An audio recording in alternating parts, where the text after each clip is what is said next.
Hello, singing friends and music appreciators. Welcome back to my channel. This is Mickey, your friendly neighborhood singing coach.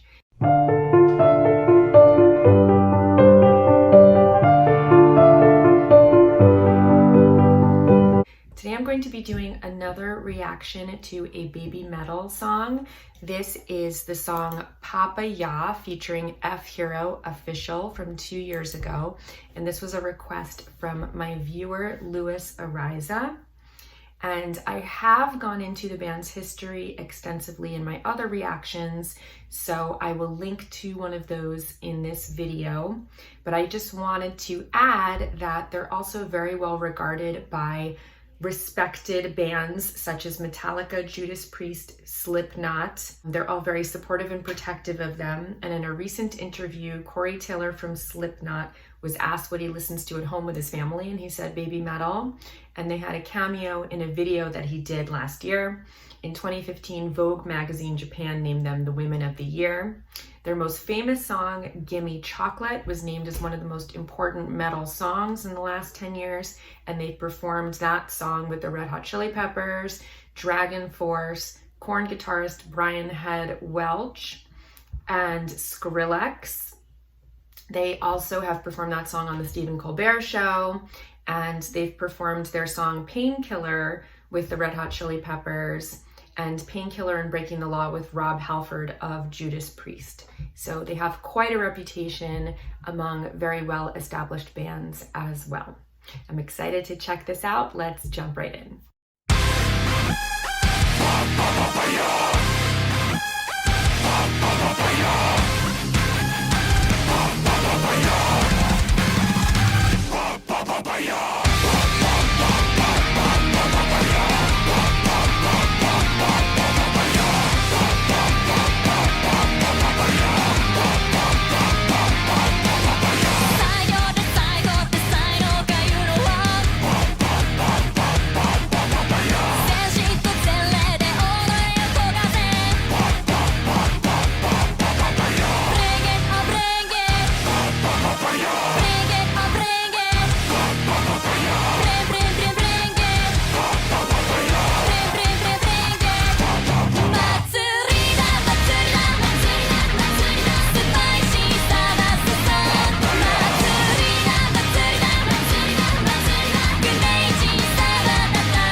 Okay, it was hard to find a spot to pause that. Hopefully I'm not going to get flagged for playing such a big chunk without interruption. So one thing that I've noticed is as they've evolved, they've definitely become a lot tighter, and I think their sound has become overall a little bit more heavy, which I think meshes better with the whole heavy metal aesthetic. I really like that they've gotten rid of some of the cuteness. Sorry, I just had a cuteness interruption of my own. That was my 5-year-old son, Jude, popping in. It's a little bit of a zoo over here. But I think that they've definitely shed some of their cutesy affectations. They're still obviously very cute, but there's something that's a little bit harder about them now as they've matured, and they're wearing these like completely black outfits and with like spikes and stuff, and so it just seems like their aesthetic is a little bit harder and meshes better with the heavy metal brand. I also like the rhythmic elements and the high energy. That's been true of all of the songs that I've seen of theirs. They definitely bring it. They perform with a lot of energy. And I like the gang vocals that are sung by males. I think it also gives it a little bit more of that like aggressive energy. So I think this is just like a tighter vehicle than the earlier songs. Although that was, the earlier songs were really, really good too. Everything that I've seen of theirs has been like very, very high quality, very professional. But I'm really liking this one so far.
You know, I really, really like the pyrotechnic elements. I love the dancing, and I love how they like mix in what seems like a more like traditional style of dancing with like the hand motions, you know, but then there's also like the rile up the crowd motions.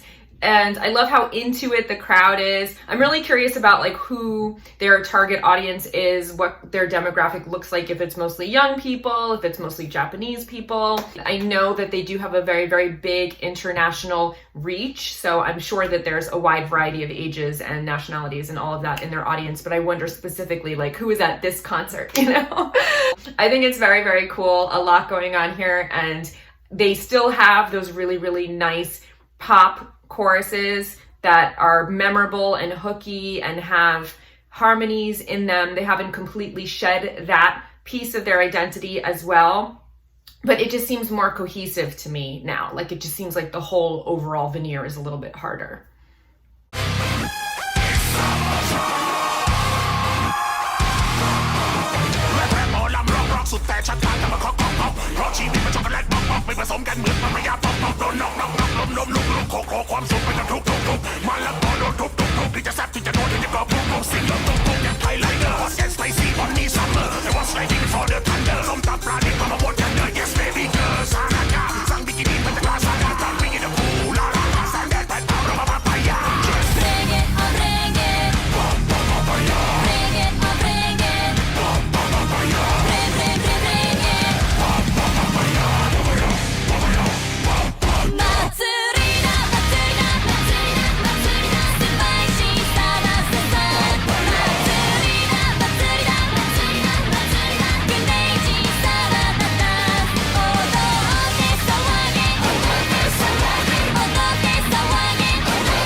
Cool, so they brought in another element, another genre here. They've got this hip hop guy rapping in Japanese, which is really cool and a little bit jarring too.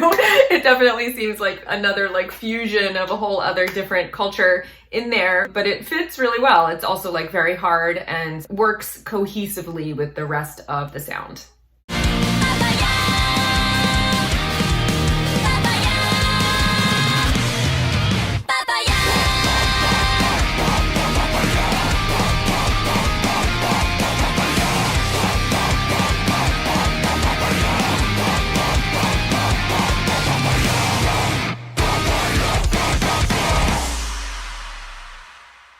Cool, very cool. I love the spectacle of it. I love how big everything is and how there's so many elements, and it's very well orchestrated and choreographed so that everything goes off without a hitch. I mean, I can only imagine that a concert like this is really hard to organize from like a behind the scenes perspective, and how much must go into that in terms of like lighting and staging and pyrotechnics and choreography to make sure that you don't have like a girl walking by when like one of those fireballs is going off. So I'm sure there's like many people involved in this behind the scenes, making sure that everything runs smoothly, and pulling something together like this is very impressive overall.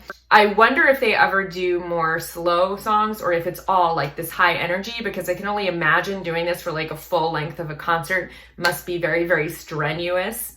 So all of that is very impressive. And I guess this was before the third member left for health reasons. I wonder what happened with her. I hope that she's okay. But yeah, I really liked it. I think it's a really interesting and successful fusion of a lot of different genres and cultures. So I think it all somehow works, and they're just getting tighter and more impressive as they go along. And I think it's really cool. It's really out of this world. So thank you for recommending that I watch this, Lewis. I hope that you enjoyed my reaction, and I'll see you guys here next time. If it's a Monday, I'll see you Wednesday. If it's a Wednesday, I'll see you Monday. Until then, take care. And of course, happy singing.